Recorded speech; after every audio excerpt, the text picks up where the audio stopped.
South west district के ATS की police team ने फेक कॉल सेंटर का पर्दाफाश करते हुए 9 लड़कियों सहित 15 आरोपियों को गिरफ्तार किया है। यह गिरोह 10 स्टेट के लाखों लोगों की चीटिंग को वारदात दे चुका है। यह लोगों को 2 लाख से 50 लाख तक के इजी लोन दिलाने का झांसा देकर उनसे सिक्योरिटी के नाम पर पैसे लेकर फिर उस नंबर को बंद कर दिया करते थे। इनमें से 15 मोबाइल, नोटपैड, कंप्यूटर, काफ़ी सारा फर्जी लोन एग्रीमेंट, पेपर आदि बरामद किया गया है। पुलिस के अनुसार इनको लेकर 20 कंप्लेंट अभी तक मिल चुकी है, जो कई राज्यों से आई हुई हैं। बाकी पुलिस को उम्मीद है कि इस गैंग के मेंबर से पूछताछ में और बड़े बड़े खुलासे हो सकते हैं। यह लोग मात्र 7% रेट का लालच देते थे, फिर टेलीकॉलर आगे मास्टरमाइंड को कॉल ट्रांसफ़र कर देता था, जिसके बाद गैंग के मास्टरमाइंड प्रिंस राय के साथ नदीम, अंजलि और खुशी अपनी बातों की जाल में फंसाकर लोगों से डॉक्यूमेंट लेते थे और उन्हें विश्वास जगाकर फिर बाद में सिक्योरिटी मनी लेकर चीटिंग किया करते थे। जिस फेक कॉल सेंटर का पर्दाफाश साउथ वेस्ट डिस्ट्रिक्ट के एटीएस की पुलिस टीम ने किया।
वेस्ट डिस्ट्रिक्ट की एटीएस टीम ने, जिसका जो लीडरशिप है इंस्पेक्टर राजेश मलिक और under supervision of ACP operations Abhinendra Jain, ये कर रहे थे। इनके पास एक बहुत ही अच्छी इन्फॉर्मेशन आई कि एक फेक कॉल सेंटर चल रहा है।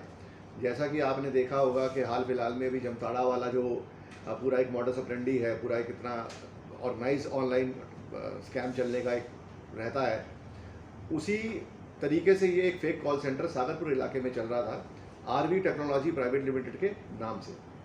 इसके बारे में हमारे को जानकारी मिली और हमारी टीम ने पहले उस पूरी जानकारी को अच्छे से डेवलप किया, दरियाफ्त किया और पाया कि यहाँ पर 15 लोगों का गिरोह जो है काम कर रहा है, जिसके सरगना 3 जो मेन लोग थे, एक प्रिंस राय, दूसरा राहुल मौर्य और तीसरा, क्योंकि अभी हमने पकड़ा नहीं है तो उसका हमने नाम अभी डिस्क्लोज नहीं करना समझा कि वो और जल्दी अलर्ट हो जाए।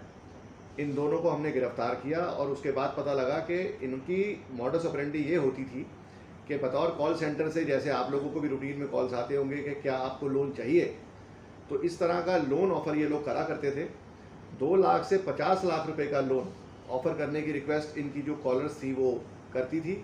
7% इंटरेस्ट पे ये बोलते थे कि हम आपको लोन प्रोवाइड कर देंगे और उसके बाद जो भी आदमी इनके पास इंटरेस्टेड हो जाता था तो इनकी एक बहुत ही डेडिकेटेड और प्रोफेशनल टीम होती थी, जिसका सरगना था नदीम और उनको असिस्ट करती थी कविता अलियास खुशी, जो कि इनका जो मेन पार्टनर है प्रिंस राय, उसकी सगी बहन है, और अंजलि।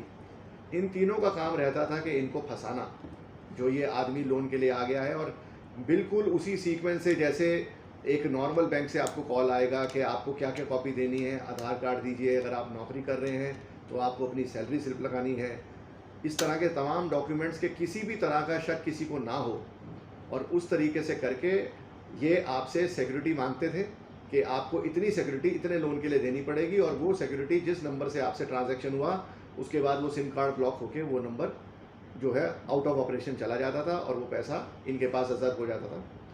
फेडरल बैंक के अंदर जो लास्ट महीने का ही हमने ट्रांजैक्शन लोकेट किया है, 9 लाख रुपए का इन्होंने इस तरह का कांड किया हुआ है, और राजस्थान से लेकर हिमाचल प्रदेश तक की काफ़ी सारी इन्होंने वारदातें करी हैं, वहाँ के काफ़ी लोगों को ठगा है। अभी तक बहुत ही बुनियादी और बहुत ही शुरुआती जांच हुई है। इसके अंदर ऑलरेडी 20 कंप्लेंट हम अभी तक ट्रैक कर चुके हैं और ये हमें लगता है कि आने वाले टाइम में बहुत बड़ा खुलासा इसके अंदर होने जा रहा है। और ये एक बहुत अच्छी ब्रेक है। और एम्प्लॉय रखे गए तो क्या उनको ये सैलरी देते थे, किस तरीके से, क्या लोग थे? जी बिल्कुल, जैसे आपने पूछा, इसमें मेन तो 3 पार्टनर जो मैंने बताया आपको, प्रिंस राय और राहुल मौर्य। उसके बाद एक इनकी सेकंड मेन कमांड टीम हो गई, जिसमें नदीम और खुशी और अंजलि, ये तीनों ऑपरेट कर रहे हैं, जिनका काम है सारा का सारा मॉड्यूलेट करना।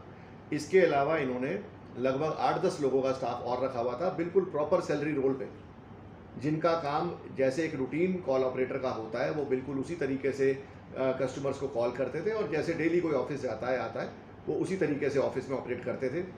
इनफैक्ट इस मामले में एक चीज़ मैं और बताना चाहूँगा कि इन्होंने जिनका मकान भी वेरिफिकेशन के, मतलब जिनके पास किराए पे लिया हुआ था, उनसे वेरिफिकेशन भी इन्होंने इसी बात को कह के अवॉइड कराई कि कभी आपको भी किसी तरह के लोन की ज़रूरत होगी तो हम आपको दे देंगे। और वो जो लैंडलॉर्ड थे, वो भी इनकी बातों में आ गए।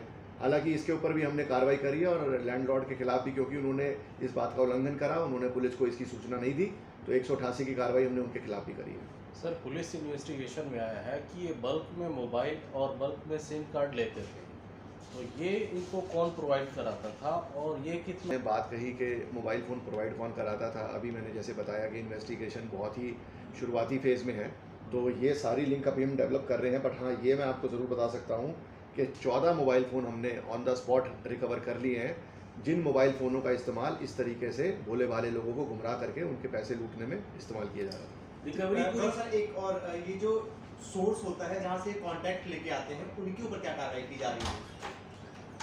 ये जैसे मैंने अभी आपको बताया कि हमने ऑलरेडी 20 कंप्लेनेंट ट्रेस कर लिए हैं। इनका पूरे का पूरा जो डिटेल्स है कॉल रिकॉर्ड्स की, वो हमने ले ली है। जो ये डेस्कटॉप जिसमें ऑपरेट कर रहे थे, उसको हम पूरा का पूरा स्कैन करके पूरा उसका एविडेंस निकाल रहे हैं। मोबाइल कॉलिंग डाटा की जो पूरी की पूरी इनकी सीक्वेंस है, उसको भी हमने अनर्थ कर लिया है। जितने भी लोन एग्रीमेंट्स और डॉक्यूमेंट्स जो ये फेक ऑरिजिनेट करते थे इस तरह के ट्रांजैक्शंस को एग्जीक्यूट करने के लिए, उनकी भी कॉपी हम सीज कर रहे हैं, और ये बाकी जितनी भी चीज़ें इसमें इन्वेस्टिगेट होने की हैं, वो इसी के थ्रू हम पूरी चेन बनाएंगे। अच्छा सर, ये जो चीटिंग का पैसा चलाते थे, क्या क्या रिकवरी हुई है, सीक्वेंस बता दीजिए। मैं सीक्वेंस बता रहा हूँ आपको। रिकवरी क्या क्या है? जी, 14 मोबाइल जिनको कॉल करने के लिए इस्तेमाल किया जाता था।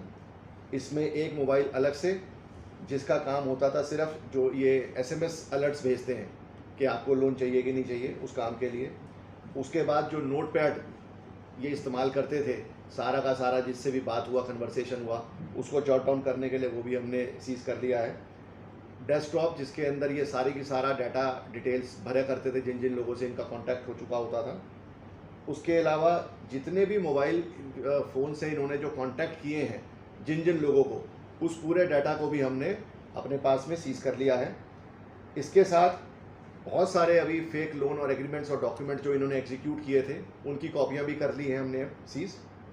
इसका नंबर अभी जो है हमने असेस नहीं किया है, और ये भी इंक्रीज़ करेगा आगे। और इसके अलावा एक ये जो कस्टमर्स, जैसे इन्होंने एक रिकॉर्ड बना रखा था कि जिन जिन लोगों को इन्होंने लोन के झांसे में फंसा लिया, तो उसकी एक जैसे प्रॉपर रिकॉर्ड होती है, तो जिस रजिस्टर में वो रिकॉर्ड पूरा इन्होंने मेंटेन किया था, वो रजिस्टर भी अब हमारे पास है। पढ़े लिखे कितने हैं यार? इसके पढ़ाई लिखाई का जो बैकग्राउंड है, बहुत ज़्यादा पढ़े लिखे नहीं है। इसमें इनिशियली जो प्रिंस राय है, जिसने इनिशियली अपनी जो पढ़ाई है वो 10वीं से 12वीं तक की क्लास ही इसने पढ़ाई करी थी। बहुत अर्ली स्टेज में अपने किसी दोस्त के पास इसने कॉल सेंटर के अंदर भी काम किया। उसके बाद इसने एक इंश्योरेंस कंपनी के अंदर भी नौकरी करी। वहाँ पर जाकर ये जो इस तरीके के कस्टमर डीलिंग वाले सारे जो पैतरे होते हैं, वो सारे समझ गया। बाद में उसकी उस कॉल सेंटर और जिसके पास भी, अपने फ्रेंड के पास वो जो नौकरी कर रहा था, उसके साथ उसका कुछ मनमुटाव हो गया। वहाँ से निकलने के बाद इसकी राहुल मौर्य से दोस्ती होती है, और फिर मिलकर इन्होंने ये पूरी प्लानिंग रची और इस तरह एग्जीक्यूट किया। 20 कंप्लेंट में बिहार, ग्वालियर, शाहडोल मध्य प्रदेश, जयपुर, दौसा, प्रतापनगर, निठारी गांव दिल्ली का ही, बुधविहार, उसके अलावा गाज़ियाबाद, कृष्णानगर जमुनापार में, ईस्ट दिल्ली में, हमीरपुर, डिब्रूगढ़ असम, खरगोन,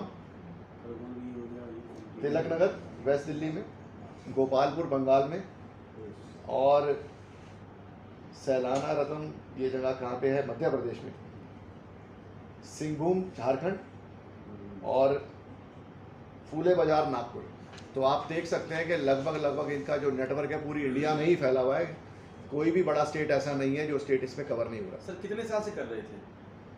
कितने साल से कर रहे हैं? मार्च, इसी साल के मार्च महीने से ये सारा काम। जो रजिस्टर मिला है उसमें कितने लोगों का रिकॉर्ड उसमें? नहीं, अभी ये थोड़ा सा अंडर इन्वेस्टिगेशन है। इसको भी हम कहाँ शेयर से करेंगे। मिला, किस तरीके से इसको मिलता? ये जो क्लू मिलने की बात है, ये हमारा टोटली क्रिमिनल इंटेलिजेंस जो हम यहाँ पे क्रिएट कर रहे हैं, जो हमारी रूटीन में क्रिमिनल्स के साथ में इंटेरोगेशन होती है, उसी के बेसिस पे हमारा एक सीक्रेट इन्फॉर्मर ने इन्फॉर्मेशन दिया। टोटल कितने लोग गिरफ्तार हुए? टोटल 15 लोग हमने जो एप्रीहेंड किए हैं। गिरफ्तारी कितनों की डलेगी वो अभी हमारा अकॉर्डिंग टू इन्वेस्टिगेशन प्रोसीड करेगा।